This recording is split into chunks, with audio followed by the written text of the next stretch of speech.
दोस्तों 1 जुलाई 2024 से पूरे देश में नए कानून लागू हो चुके हैं दोस्तों। और अब जो भी कानूनी कार्रवाई होने वाली है दोस्तों, वो नए कानूनों के तहत होने वाली है दोस्तों आज इस वीडियो में हम लोग ये समझने वाले हैं कि पत्नी जब भी घरेलू हिंसा का मुकदमा अपने पति पर दर्ज कराती है दोस्तों, तो पत्नी को क्या सबूत पेश करने होंगे, क्या साबित करने के बाद ही जो है घरेलू हिंसा का मुकदमा चलता है दोस्तों। जय हिंद, नमस्कार, मैं एडवोकेट आशीष मिश्रा। लाइक कर दीजिएगा, शेयर कर दीजिएगा, सब्सक्राइब कर दीजिएगा ताकि इन्फॉर्मेशन आगे और लोगों को मिल सके दोस्तों घरेलू हिंसा के मामले में कोर्ट जब भी कोई फैसला सुनाया जाता है कोर्ट द्वारा, तो दोनों पक्षों की दलीलों को सुना जाता है दोस्तों। और दोस्तों कई मामलों में घरेलू हिंसा के मेडिकल या फिजिकल प्रूफ भी देने होते हैं दोस्तों, ताकि फैसला दोनों पक्षों के साथ न्याय हो सके, फैसला सही हो सके दोस्तों। और घरेलू हिंसा के मामले में अगर शिकायत हो भी जाती है दोस्तों, तो किसी तरह से उसे कोर्ट में साबित करना बहुत मुश्किल होता है दोस्तों। और घरेलू हिंसा का मतलब होता है कोई एक पार्टनर दूसरे पार्टनर के ऊपर किसी तरीके की जोर जबरदस्ती कर रहा है, शोषण कर रहा है दोस्तों। और ये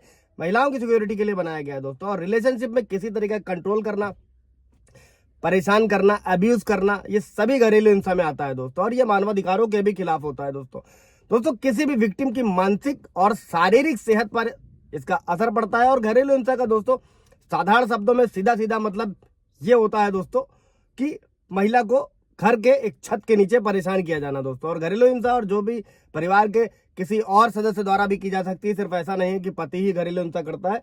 कोई भी जेंट जो महिला एक छत के नीचे रह रही है, उसके ऊपर अगर किसी भी तरीके का मानसिक या शारीरिक पीड़ित किया जाता है दोस्तों, तो वो कानूनन जुर्म है दोस्तों। और घरेलू हिंसा एक्ट 2005 के सेक्शन 3 के हिसाब से दोस्तों मुलजिम द्वारा किया कोई भी काम या गलती जिससे शारीरिक मानसिक शोषण होता है, वो घरेलू हिंसा की श्रेणी में आता है दोस्तों।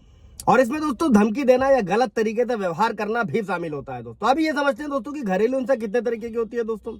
सेक्सुअल हिंसा, किसी भी तरीके से यौन इच्छा को पूरा करना, यौन संबंधों का दबाव बनाना, गलत तरीके से संबंध बनाना दोस्तों, ये घरेलू हिंसा में। फिजिकल हिंसा क्या होती है, शरीर पर किसी भी तरीके का चोट देना, पीटना, मारना पीटना, बाल पकड़ना, किसी भी तरीके से फिजिकल अब्यूज करना दोस्तों। इसके बाद मानसिक हिंसा, बार बार गाली गलौज करना या डराना, धमकाना, डोमिनेटिंग व्यवहार करना, किसी भी तरीके से बेइज्जती करना दोस्तों। इसके बाद आती है आर्थिक हिंसा, जिसके तहत महिलाएं मेंटेनेंस क्लेम किया करती हैं दोस्तों, उसे बोलते हैं आर्थिक हिंसा, जिसमें विक्टिम किसी भी तरीके का आर्थिक नुकसान या फिर उसे गुजारे के लिए पैसा न मुहैया कराया जाना और महिला को काम न करने देना या जबरन घर से निकाल देना, ये सब भी घरेलू हिंसा के अंतर्गत आता है दोस्तों। वैसे तो महिलाओं के साथ हिंसा कई तरह के अपराधों के अंतर्गत आती है दोस्तों, लेकिन खास तौर पर घरेलू हिंसा के लिए संविधान में 3 एक्ट बनाए गए हैं दोस्तों।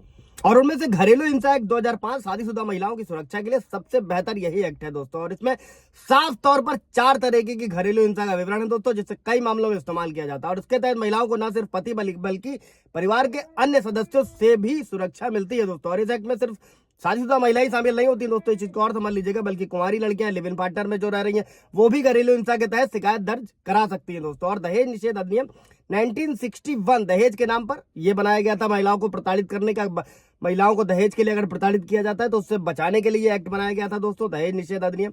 और इस एक्ट के मुताबिक दोस्तों दहेज लेना और देना दोनों ही कानूनी अपराध है दोस्तों। अभी आते हैं दोस्तों कि कोर्ट में सबूत क्या लगते हैं दोस्तों। सबसे पहले तो दोस्तों पीड़ित को मेडिकल करवाना होता है, अगर उस वक्त शिकायत नहीं दर्ज कराई है। बाद में अगर केस फाइल करना चाहते हैं तो हिंसा के बाद किसी भी सर्टिफाइड डॉक्टर से जो है मेडिकल करवा लेना चाहिए। अगला सबूत क्या होता है दोस्तों, विक्टिम और विटनेस का स्टेटमेंट होना चाहिए, video tape, photo, text message जो भी है वो भी लगाया जा सकता है। और उसके बाद 112 नंबर पर कंप्लेन की गई थी उसे लगाया जा सकता है दोस्तों।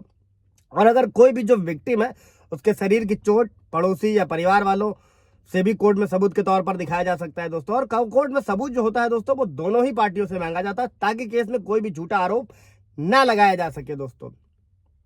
ये पूरी प्रक्रिया है दोस्तों। किसी भी झूठी एफआईआर को भी आप रद्द करा सकते हैं भारतीय नागरिक सुरक्षा संहिता नए कानून में 530 के तहत दोस्तों। इससे रिलेटेड कोई सवाल जवाब होगा पूछ लीजिएगा। Thank you.